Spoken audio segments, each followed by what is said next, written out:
Well, that was quite the race now, wasn't it, folks? Because not only did we have a change in the championship lead, but we also nearly had a Haas on the podium, as well as bedlam behind anyone else that wasn't Charles Leclerc or Lando Norris. We got to start off with him because, well, he was the biggest winner out of all of them. And yes, I did the deed. I bought Cruise Wi-Fi. I did this for you, folks. Basically, Lando Norris did everything textbook. He nailed the launch from pole, he led through turn one, he never looked back really, managing the softs, then the mediums with pretty much ease, clear air, and pace advantage on both those compounds. I don't think there really is much else to say, and my notes for this particular video will be a little bit more dense and not quite as comprehensive as usual since, well, I'm on a boat. But as far as Lando is concerned, this is a little bit of a holiday in of itself. He is now in front of Oscar Piastri in the championship, albeit by one singular point. It could have easily been different had it not been for the miraculous Oliver Bearman, but don't worry, we'll be talking about him in a moment. But needless to say, whatever's happened with this MCL39, Norris is clearly gelling well with it, and he's been able to rack up so many points. But there might be a little bit of a thing in the back of his mind that even though he is leading the championship right now, it means that Max Verstappen will be focusing on him even more, just 36 points behind. We've still got 4 more races left to go, and that gap is not all that impossible to climb down. But I still think that the achievement that Lando was able to accomplish in being nearly half a minute ahead of Charles Leclerc in second place is absolutely crazy. Then you had Charles Leclerc in of itself with yet another podium and another position where he was able to bring Ferrari some joy and keep them within the top 3 in the constructors, them now back in front of Mercedes again. But as we all know, Charles Leclerc did go off around the grass in the turn 1 squeeze where it was going 4 into 1, but he managed to hand the place back to Norris immediately, so that means that at least his team radio had a better communication than Hamilton's did, but we'll talk about that in a moment. His strategy was to try and go for the 1 stop, but that turned out to be the slower of the 2 strategies, unlike what we saw in Austin, and he did end up that far behind. And then of course he could have easily lost second place because Max Verstappen was charging down on him hand over fist. But then of course we all saw that virtual safety car on lap 70 for Carlos Sainz's Williams, which actually when you look at the onboard, it wasn't like it was parked right in the middle of the stadium or anything where you could obviously think, well, yeah, of course you would have a virtual safety car. No, what you could see is that Carlos spins, he then tries to carry his beleaguered car to the escape road, he gets most of it across, and honestly, that really should not have been a virtual safety car. Maybe the argument was that Carlos was still in the car while the race was still being run. That is neither here or there, but the fact was though is that car was not in any danger of being colliding with another car. And all that meant Max Verstappen could not get 3rd place, but I would still consider him a winner here because he managed to come back from 5th place to 3rd. It could have easily been 2nd because 1st, that was just completely not a chance, mate. But you still got to think that Max did the very best that he could given what he saw in qualifying. He actually did the different strategy to the soft tyres that Lando and Charles ahead of him did. He went on the mediums and he was able to make it work, whereas some other drivers were not able to make it work quite as effectively. And then of course we all know the chicanery that happened at turn 1, which ironically is not a standard chicane. He went off, took to as much of the escape road as he possibly could do. He did not cause any damage. There were technical jiggery pokeries as to whether or not he needed to give any places back. He ultimately ended up with no penalties or no slaps on the wrist from the relevant stewards, which was quite surprising, and it was really hard to try and keep track as to who was going where. It was absolute bedlam there.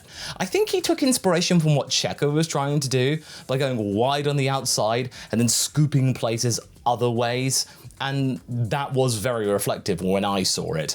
But it was very much an ambitious move, and he did get squeezed onto the curbs, and that's why he had to take evasive action, almost collecting the wall. But after that, he was pulling off those moves spectacularly, and he actually caused many of the people behind him to try and copy Verstappen because of the tyre delta between the softs and the mediums, but that was clearly not going to work with some others, most notably Oliver, because the skill difference between he and Max it's just night and day. And he might have had Charles on the final lap had it not been for that virtual safety car. So, I mean, we were denied a grandstand finish for second place between those two adversaries, and GP calling him his man. Lecstappen fans confirmed, everyone. It's now officially canon, according to GP. But okay, we need to talk about what Oliver was able to do, because that was absolutely spectacular. He had a rocket start from 9th to 6th, and then, after all of the cars were going off in the twisty-turny section of Sector 2, he was able to just stop the car, as Curran and Crofty were talking about, in the right moment to capitalise on all of the bedlam, and then, because of the penalty, Hamilton went down. He was, Oliver, in P3 for so long, but unfortunately, the blinking moment when it came to doing that tyre change onto the softs to try and hunt down Max himself, the tyre difference between him and Max was 12 laps, so it was quite notable. It just simply was not enough. Oliver's not at that stage of his career and his experience to be able to try and pull that off, but it was a very spirited effort, and credit where credit is due here. He was able to hold off the likes of Oscar Piastri, who was closing down on him really, really quickly. But you've really got to look at the significance. This is his career best finish, up from a previous 6th place, and this is a huge constructors boost for Haas, so this is something that is a bit of a feel-good moment for all concerned. It wasn't quite the heady heights of Williams getting their first podium in a very long time, but this is almost something to show that all the work that Haas has done since the departure of Gunther Steiner has paid off. So as far as I'm concerned, credit to Oliver there. This was a spectacular weekend off of the back of Austin, where, admittedly, he was having a bit of an argy-bargy with Tsunoda and really got puffed up in his smoke box about it. All of that is a bygone memory now, because we've now seen this, and now Ferrari has seen this. I'm pretty sure this has done him the world of good if he wishes to get a promotion in the next couple of years or something, when one of the existing Scuderia drivers moves on. But okay, let's talk about Kimi Antonelli, because quite honestly, he actually turned out to be the least bothered Mercedes driver on the grid during this particular Grand Prix. He was really, really nettling George Russell, wasn't he? Yeah, he did lose ground at the start, and he spent long spells of the race in the Bearman traffic train, but it all was looking like it was coming back to him once he was able to keep Russell behind and ensure that he didn't stay far behind Russell once finally Mercedes ordered the swap to let George have a go at Bearman, but then the order was restored. And then of course he was part of the 2-stop campaign, which ultimately didn't come up to anything because everyone else blinked and not many other people got much of a difference, and then of course he was nobbled by that particularly slow stop, which sent him behind Piastri, so he lost a place there. It could have easily been yet another top 5 finish for the young Italian. I call him a winner because he was running a relatively uncomplicated race, he did the best he could, he was beleaguered by that slow pit stop, and he sent George into a tailspin. And when you look at the race and quali head-to-heads, it's stacked in Russell's favour. This was a nice little shot across the bows from the youngster, and especially considering that both of their contracts have been signed. Has this unlocked something underneath Antonelli? Well, I mean, we can only hope, because he's got a long career ahead of him. And then, of course, there's Esteban Ocon. Finally, this is a race where he doesn't have to start at the back, and he can actually get something at the end of the day. Sure, it's not the 4th place that we would have expected from the Frenchman being more experienced, but a P9, that'll do. That'll do nicely for him as far as he's concerned.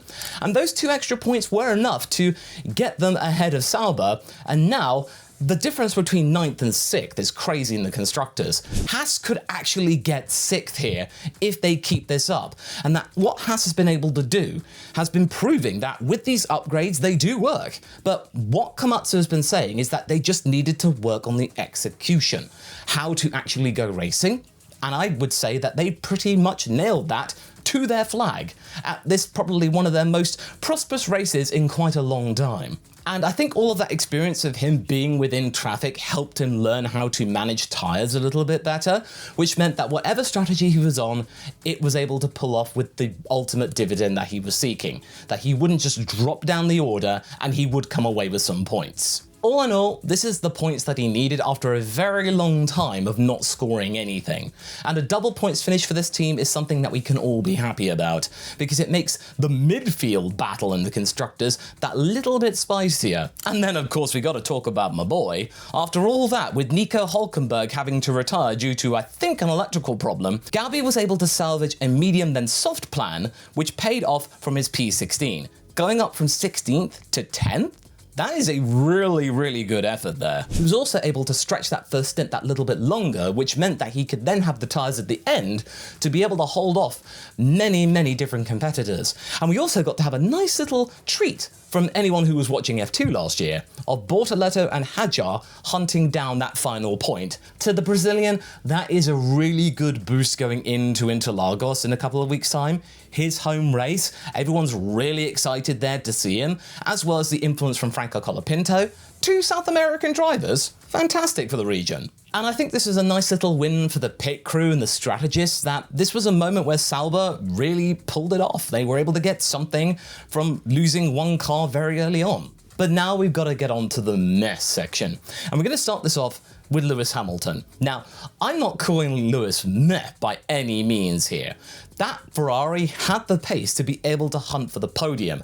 Lewis was really, really on it, but unfortunately, one thing after another conspired to doom the Brit in probably what was looking his strongest race this year. Having that battle with Verstappen really set him down the chain, because he received a time penalty for not using the correct escape roads and the procedures. He went off the track and gained an advantage, and a 10-second penalty was coming his way. Now, for people thinking that 10 seconds is extremely harsh, that is actually the norm these days, because it used to be 5 seconds, but that was relatively trivial. You could just push far ahead and then you really wouldn't have to worry about the deficit. Now though, 10 seconds, that hits a little bit harder. It can be 5 seconds if it's a mitigating circumstance, but it seems that Ferrari really dropped the ball here. Supposedly his race engineer not communicating properly in telling Lewis the significance of what he did, and to maybe back off to fend off a penalty. Or for Ferrari to be able to plead their case in trying to at least reduce the time penalty. But no. Lewis got the full 10-second whack after the whole chicanery around turn 4, escape roads, going wide and not succeeding places. Really? Lewis needs a new engineer, but considering that Adami has been in that position for a long time, since Vettel, that is not going to change. That tradition will remain the same. And that was really unfortunate, because I do not think Lewis was a loser here. He was really solid and he did the best he could to be able to bounce back from falling out of the points. I think he went low as 13th to get back up to 8th. So that result does not reflect what that man was able to do. And another thing that I really need to mention here is that Yuki Tsunoda did a lot better than his result actually showed. He managed to climb back up to 11th after a 12-second pit stop. That was not broadcast, that was not really talked about by the commentators at all. That was a really big deal, and had he had a typical stop, even if it was just 3 seconds, that would have been enough for Yuki to be able to at least finish in 9th place and have those couple of extra points to really give Red Bull a chance of overtaking at least Mercedes in the constructors. Because Yuki did do the best he could when he was actually trying to extend his medium tyres and he was being picked off left, right and centre. This is not something that is representative of the man's skills. It was all down to simple tyre management. And then a pit stop going disastrously wrong. You all thought the McLaren slow stops were bad. This went into double figures, people. And it's just yet another situation where Yuki was handicapped by his own team. There was the sprint qualifying in Austin, and now this extremely slow pit stop. But once he did change onto the mediums, he was able to fight back again, getting past Isaac Hadjar, and he was really, really close to getting back into the top 10 again, despite that pit stop. But unfortunately, it wasn't to be. Otherwise, it would have been a nice extra couple of points and back-to-back points finishes, but I'm certainly not calling Yuki a loser here. Then we have Alex Albon, and I certainly wouldn't call him a loser here, even though Williams were really looking operationally scraggy. He started on the hards, with a one-stop proving to be really too conservative for any real gains, anything higher than 12th. And then of course we had another certified Alex classic, with him being asked over the radio various little questions that to him seemed absolutely absolutely downright baffling. And quite honestly, it was almost like they were having a erstwhile discussion while sipping a glass of tea. No, cup of tea, sorry. I haven't actually had my coffee yet, so typical millennial me. But Alex was simply not having any of it. But despite that, he did at least manage to climb up several places, and he was able to get P12. That's okay, I suppose, all considering, especially since his teammate had an absolutely disastrous time of it all. But Williams themselves looked really, really scrappy this weekend after the heights of what they were able to achieve in the Austin sprint not that long ago. And also what elevates Alex from the loser stage is that the team owned up to their mistake, that they didn't communicate things properly, the strategy was absolutely wrong, since I think, if I remember correctly, they did the same thing in Austin, starting on the hards. But okay, we now have to talk about the losers, and my boy is topping that list because, well, he has lost the ultimate prize. He's not the championship leader anymore, albeit by just a single point. So that is something. It could have been a lot worse. Because he did lose places off the line, then he got trapped in a DRS train for a very long time in of itself, and not to mention there were many people scrapping ahead of him, which saw at one point him falling down to as low as 11th place and out of the points. Quite simply, dirty air was really putting paid to him, and at a track where he's not really had that many good memories, so quite frankly, a 5th place, I think, is his highest ever finish at the Mexico City Grand Prix, which is really, really wild. And with Lando finishing 42 seconds ahead of him, that is a really big tell as to what we can expect going into the final few races of the championship. Last year, Oscar fell off really hard, except for the likes of Qatar. So really, this is going to make things all the more intriguing and up in the air, unless Oscar's able to figure out what's been going on with his car, which he has not been able to really figure out since Austin, when he actually explained that something feels really off with his car. Now, I'm not calling sabotage here. McLaren do not do that type of shenanigan. Even Ron Dennis would never resort to that kind of frippery, where they make one car faster than the other. It's something that he prided himself on, and I think the McLaren of now would be doing the same thing. But clearly something has happened with the setup, and of course many other factors and other cars catching up, which has really beleaguered Oscar more than Lando. Could it be that suspension tweak around the Canadian Grand Prix, which Lando took with both hands? And I remember Oscar actually eschewed it, that he didn't want it. He would rather just stick to what he knew. Is this something that he's maybe regretting? But either way, he was able to do a second stop. He got in front of Antonelli due to that slow stop from the Italian, and he was able to at least climb back up to 5th place, meaning that, yeah, he's not leading the championship anymore, but he's only 1 point behind.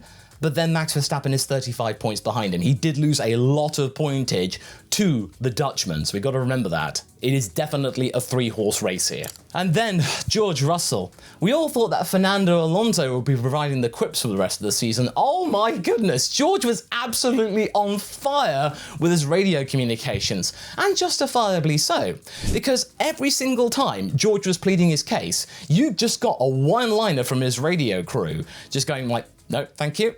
Yes. I think this is the kind of tomfoolery which could actually cause George Russell to walk from Mercedes next year, no matter what happens, even if he wins the world title. Because this was absolutely ridiculous, and what we saw was evidence that all of this caused George to chew up through his tyres, and he finished where he finished, behind Antonelli, not being able to do anything to try and challenge Bearman. Because that's what he was trying to say. He just wanted to immediately get past to try and capture Oliver, but staying so far behind Antonelli, and then having to try and fend off Piastri, meant that he really didn't have the traction to be able to go after the Brit. So it was sort of a really vicious cycle there, and it made him go off on the radio in a manner I've never seen him do before. And then, of course, he had his tangles with Verstappen, so he was already heated in regards to him thinking that Max should get a penalty, when ultimately Max was pushed off, and we saw the dirt and dust being kicked up, him mounting the curb, so that was fairly reasonable. But of course, George was wanting to sense an opportunity there. And yes, Mercedes did give him the opportunity to try and go after Bearman, but it was too little too late, which meant that he finished behind the Italian, and it was very much a race where Kimi was the more solid of the two. This was a bit of a wake-up call, and even though George is mathematically still in the championship hunt, I think this was pretty much he could kiss that absolutely goodbye, save for any absolute calamities with the top 3 above. Oh, of course, the impending cost cap investigations, because those are still a thing. And then there's Racing Bulls. Lawson had debris in contact at the start, and he had to go in for a front wing change, then ultimately was forced to retire, and then he almost took out two marshals as they were skittering across the track, him really going off on the radio, understandably so. And then as for Hadjar, he had a long medium stint which had potential, but he only had used softs at the end of the day, which meant that he really couldn't do much with them. He basically faded toward the end of the race, Isaac, him the only remaining Racing Bulls car in the game, and it ultimately meant that he finished down the positions. I think it was around P13. But anyway, he was not able to defend against his F2 rival Bortoletto, Tsunoda got past him, Albon got past him. It was just simply down to the fact that he didn't have the rubber on his wagon to try and be able to defend that 10th place. If he'd have been able to, I would have called him a winner, quite frankly, after the disastrous weekend he had around Austin. Isaac said after the race that he really should have probably gone for the soft tyre to start off with, because that turned out to be the better race tyre, and then maybe do medium at the end of it when he could just push them hard and have a lighter car. That might have made the difference, but sadly, it wasn't to be. And then Aston Martin had a bit of a disastrous race as well, with them also going one car down, with Fernando Alonso parking the car due to a suspected brake issue, although F1 Twitter was conspiring that Fernando had a bit of a tantrum when he was asked to let Stroll through due to team orders and strategies, and he just decided to call it a day. Stroll himself had a bad time of it. I think he had a bit of a spin toward the start of the race, and he managed to recover up to 14th.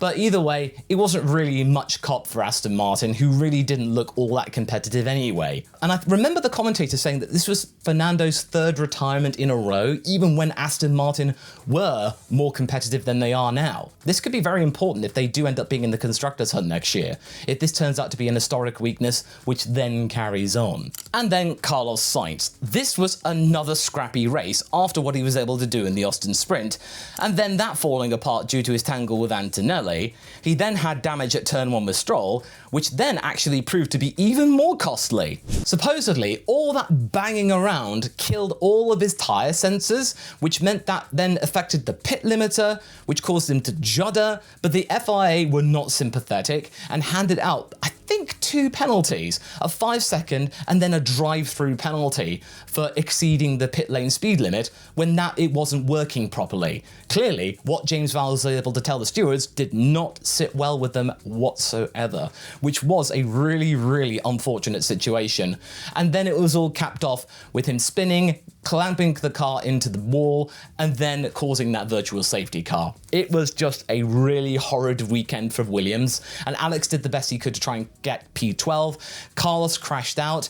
The Baku's looking really, really distant now. I mean, Williams can rest easy with 5th place in the Constructors, but this is still not the way they want to finish their season, causing these many instances with the stewards, and them just looking operationally weak. But hey, that being said, he did look fairly tidy on the soft tyres, so at least he had that going for him. And then we had the 2 Alpines. They split the strategies with little payoff. I mean, I expected this. This is a power circuit, and engine power is really important at altitude. They just did not have the performance at all. Gasly went really early onto the soft tyres, whereas Colapinto was one of the few people that tried to use the C2 and then ended on the soft tyre, so they were pretty much at the back. They were just trying out different things. There's not really much else to say, because there wasn't really any spicy shenanigans over the radio. But at least for Pierre, this was a sense of pride being restored with him finishing and qualifying ahead of the Argentinian. But hey, other than that, it was relatively clean, no dramas, so I think that's the best thing Alpine could hope for. This is all just data gathering at this point. And then we wrap things up with Nico Hülkenberg, because this was an unfortunate situation where I think yet again, he had to park the car due to an electrical issue. I think that happened around Monza where he qualified 12th, and now he did not have the car to be able to fight back. And what we could have seen is that with Bortoletto, he was able to score a point. Hülkenberg, it could have been that little bit more. So basically, there's not really much else to say about Nico either. Then he tried to do the best he could with a really, really anemic car, but, you know, not much else. Not much else he hadn't left in the tank. I am now going to go off and enjoy my holiday. I really hope you enjoyed this, and we can then maybe look forward to a potential Red Bull factory tour video coming up later in the week. We just have to wait and see what happens there, but that'll be really nice. And then normal service will be restored next Monday. I'll see you around.